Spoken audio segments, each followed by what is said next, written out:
बधाई देता हूं। बिहार विधान मंडल के दोनों सदनों के संयुक्त अधिवेशन में माननीय राज्यपाल महोदय का अभिभाषण हुआ है।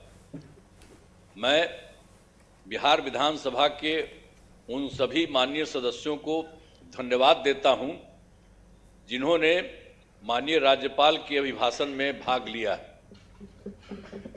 माननीय राज्यपाल महोदय ने अपने अभिभाषण में सरकार की उपलब्धियों एवं प्राथमिकताओं को विस्तार से बताया है और इसके लिए मैं माननीय राज्यपाल के प्रति आभार व्यक्त करना चाहता हूं और मैं सदन के समक्ष अपनी कुछ बातें रखना चाहता हूं।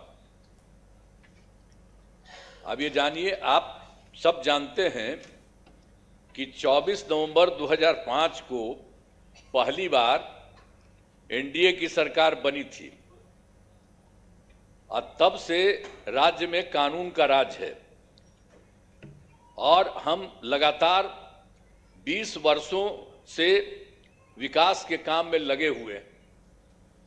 बिहार का विकास करना ही हमारा मुख्य उद्देश्य रहा है। हम दिन रात बिहार को आगे बढ़ाने के लिए भी सोचते हैं और इसी प्रकार काम करते रहते हैं। मैं बिहार की जनता का आभार व्यक्त करता हूं कि उन्होंने इस बार के विधान सभा चुनाव में बढ़ चढ़कर हिस्सा लिया और एनडीए गठबंधन को भारी बहुमत से विजयी बनाया है। शुरू से ही बिहार के विकास का काम हो रहा है। अब किसी प्रकार के डर एवं भय का वातावरण नहीं है। राज्य में प्रेम, भाईचारा एवं शांति का माहौल है। पहले कितना हिंदू मुस्लिम झगड़ा होता था, इसलिए वर्ष 2006 से ही कब्रिस्तानों की घेराबंदी शुरू की गई है। अब बड़े पैमाने पर कब्रिस्तानों की घेराबंदी की जा चुकी है। अब कोई झगड़ा झंझट नहीं होता है और वर्ष 2016 में 60 वर्ष से पुराने हिंदू मंदिरों की घेराबंदी की गई है और जिससे चोरी आदि की घटनाएं नहीं होती हैं। यह सब काम करवाया गया है जो भी था शुरू से ही। और सर्वप्रथम शिक्षा एवं स्वास्थ्य के क्षेत्र में विशेष ध्यान दिया गया है। हम लोगों ने बड़ी संख्या में नए स्कूल खोले और नियोजित शिक्षकों की बहाली की। लड़के लड़कियों के लिए पोशाक एवं साइकिल योजना चलाई। बिहार लोक सेवा आयोग द्वारा 2,58,000 सरकारी शिक्षकों की बहाली की गई है और वर्ष 2006 में 3,58,000 नियोजित शिक्षक बने थे, जिसमें से बिहार लोक सेवा आयोग द्वारा 28,976 1976 सरकारी शिक्षक बन गए। और फिर सरकार ने तय किया है कि नियोजित शिक्षकों को बीपीएससी की परीक्षा देने की जरूरत नहीं है और उन्हें मामूली सी परीक्षा लेकर सरकारी शिक्षक बनाया जाए। तो इनके लिए उन्हें 5 मौके तय किए और अब तक 3 परीक्षाओं का आयोजन हो चुका है, जिसमें 2,62,000 नियोजित शिक्षक पास हो गए हैं। अब केवल 77,000 शेष बच गए हैं और उन्हें 2 मौके और दिए जा रहे हैं। अब कुल मिलाकर सरकारी शिक्षकों की संख्या 5,20,000 हो गई है। 5,20,000 हो गई है। स्वास्थ्य सेवाओं में सुधार किया गया है। पहले स्वास्थ्य व्यवस्था बहुत खराब थी। प्राथमिक स्वास्थ्य केंद्रों में इलाज के लिए प्रति माह मात्र 39 मरीज ही आते थे और आते थे, यानी प्रतिदिन 1 या 2 मरीज आते थे। पहले यही होता था। इतना ही बुरा हाल था उस समय का, केंद्र के समय में जो हुआ था। तो उसी को हम लोगों ने आगे किया। वर्ष 2006 से अस्पतालों में मुफ्त दवा और इलाज की पूरी व्यवस्था की गई। अब प्राथमिक स्वास्थ्य केंद्र में हर महीने औसतन 11,600 मरीज आते हैं। पहले मात्र 6 मेडिकल कॉलेज थे, अब जिनकी संख्या अब 12 हो गई है। अब शेष सभी जो है 27 जिलों में नए मेडिकल कॉलेज बनाए जा रहे हैं और इन्हें शीघ्र पूरा कर दिया जाएगा। ये बहुत तेजी से काम हो रहा है, तो सब चीज हो जाएगा, पूरा कर दिया जाएगा। अब पटना मेडिकल कॉलेज एवं अस्पताल को, अब जो हम लोगों ने पहले था उसके लिए कितना अच्छा सब काम किया। तो जो पहले वाला पटना मेडिकल कॉलेज अस्पताल था उसका हम कितना जा करके देखते हैं, कितना घर बनवाया गया है। सब जगह हम बराबरे न जाते रहते हैं। को 5,400 बेड तथा 5 पुराने मेडिकल कॉलेज को 2,500 बेड का किया जा रहा है। अब साथ ही Indira Gandhi institute of medical science तो भी था, तो उसको भी हमने पूरा का पूरा खूब खेल करके किया है। अब उसके लिए भी हम 3,000 बेड का जो है बनाया जा रहा है। तो एक एक तरह से सब जगह का काम किया जा रहा है पहले ही से। और राज्य में सड़कों, पुल पुलियों या निर्माण कराया गया है। राज्य के सुदूर क्षेत्रों में 6 घंटे में पटना पहुंचने के लक्ष्य को वर्ष 2016 में पूरा कर लिया गया। जो हम लोग किए थे सड़क और पुल पुलिया, वो सब बनवाए थे, तो उसी में था जो दूर से पटना आने में हुआ था 6 घंटे में पटना पहुंचने के लक्ष्य को वर्ष 2016 में पूरा कर लिया गया।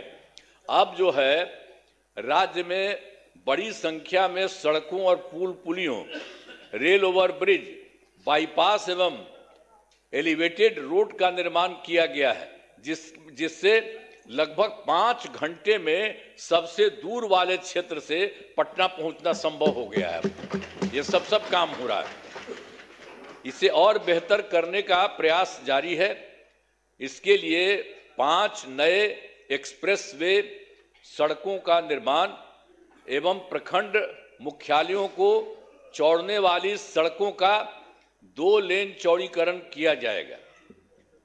और उसके बाद वर्ष 2008 में कृषि रोड मैप बनाकर काम किया गया है। उसी समय शुरू हम लोगों ने काफी किया और आगे भी काफी चला है, जिससे कृषि के क्षेत्र में बहुत अच्छी प्रगति हुई है।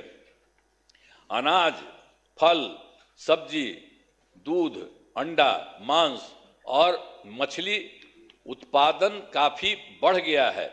अब मछली का उत्पादन 2.5 गुना से अधिक हो गया है और इससे मछली के उत्पादन में बिहार आत्मनिर्भर हो गया है और साथ ही किसानों की आय बढ़ी है।